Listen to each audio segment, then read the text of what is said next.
standing by. Good morning, Marlene. Hi, good morning, Lisa. Good morning, Trinidad and Tobago. And thank you so much for joining us this morning. Well, yesterday we had the spotlight on the budget. What jumped out at you? Do we expect an austerity budget? I think it would be appropriate for us to have an austerity budget. I think the tenor from both the Prime Minister and the Minister of Finance suggested that, as Buju Banton would say, one of my favorite songs, it's not going to be an easy road. Trinidad and Tobago has enjoyed many years of prosperity, but where we find ourselves now is at a juncture, a crossroads, so to speak, where Mm-hmm. things have not been going in our favor. I think the entire country knows that. And separate and apart from the economic side of things in terms of the energy sector, the sluggishness in the energy sector, and then the almost entire collapse of the energy sector, there was also the COVID. So the entire country knows that things have not been rosy for us. So I think it will not be a surprise. So yesterday that was the tenor coming from the Minister of Finance and from the Prime Minister.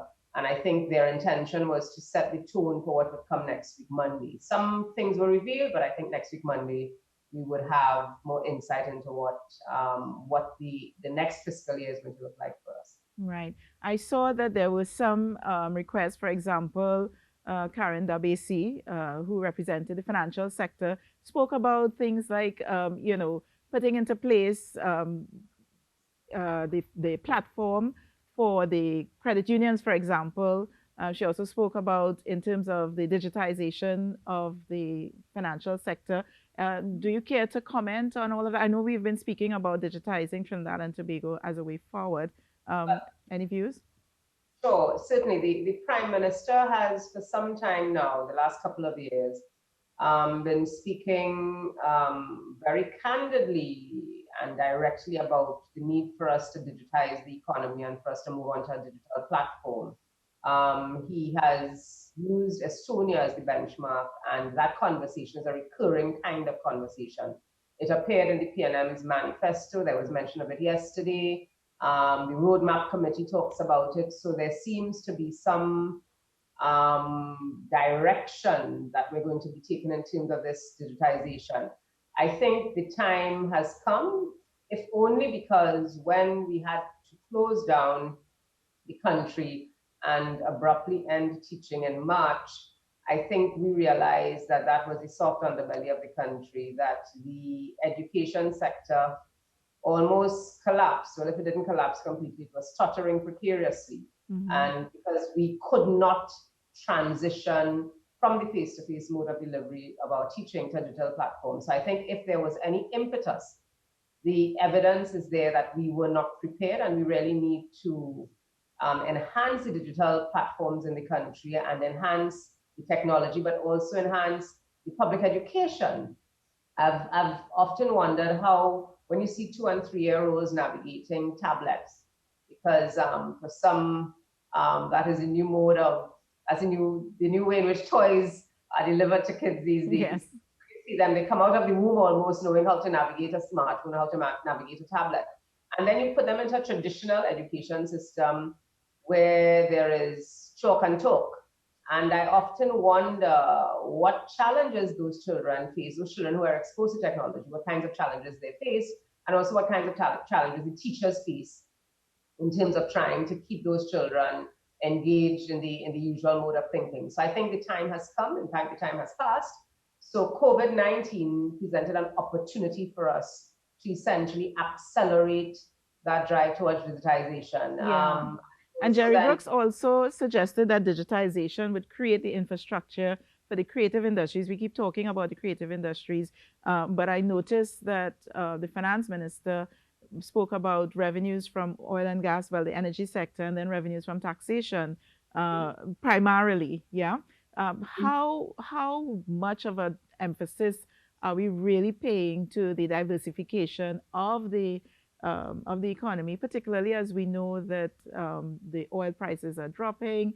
There are efforts to move towards, non-oil technology for, for cars and so on.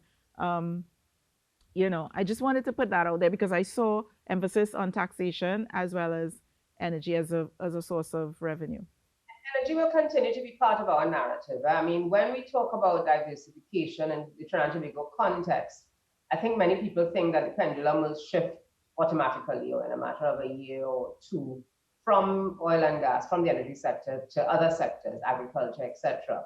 The pendulum is going to shift, but it's going to be over time. So there will have to be a weaning off. And I think there is no time like the present for us to begin that process because the reality has hit home. One thing with the digitization, though, there needs to be a series of enabling environments, starting with the education system. So we can't talk about digitization and think it will automatically happen. Yeah.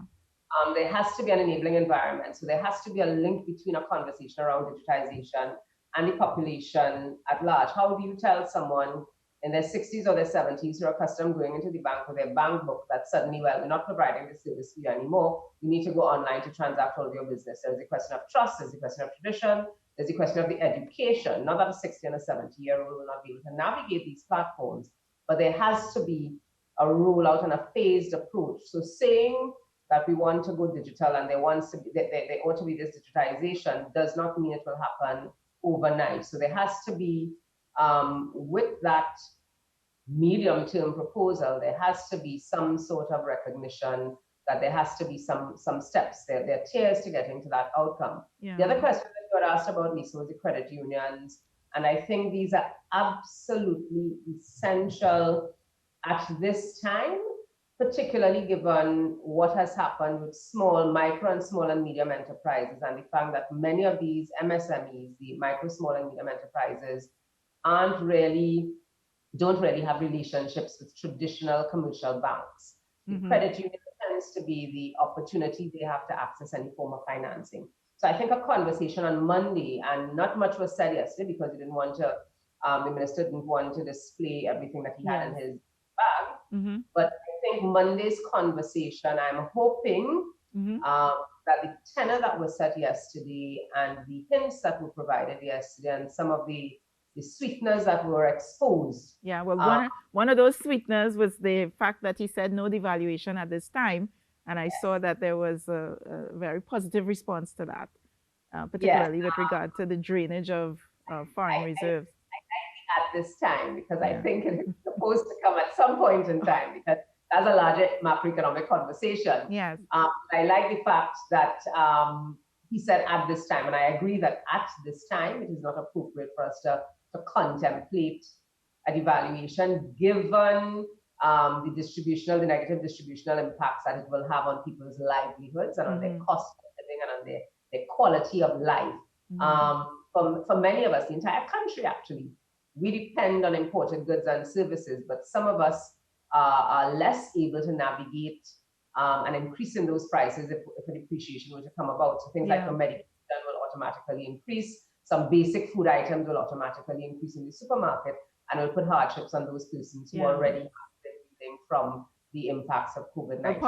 Part of the conversation also, and we're gonna have to leave it there in a minute. But part of the conversation also spoke to flipping the script and reversing the trend of so much of importing and moving towards exporting. That is actually articulated on Monday. I mean, the minister spoke, his choreography yesterday was spot on, to my mind, the combination of what he said and what he didn't say, and the general tenor, as I said, of the spotlight, I think was spot on, and the kinds of seriousness that is required at this time in terms of communicating with the national population. So it's left to see what he actually says on Monday in terms of the details, and then what comes out parliamentary debates on the budget thereafter. All right. Well, Dr. Marlene, thank you so much. I'm not sure what happened with your video. I know you were there. I don't know if that's your photograph or if it's frozen, but nonetheless, we're very happy to have you. And given the time that we're in with all this technology, we do understand. So thank you so much, Dr. Marlene Attzs, UWI-based economist, for joining us this morning.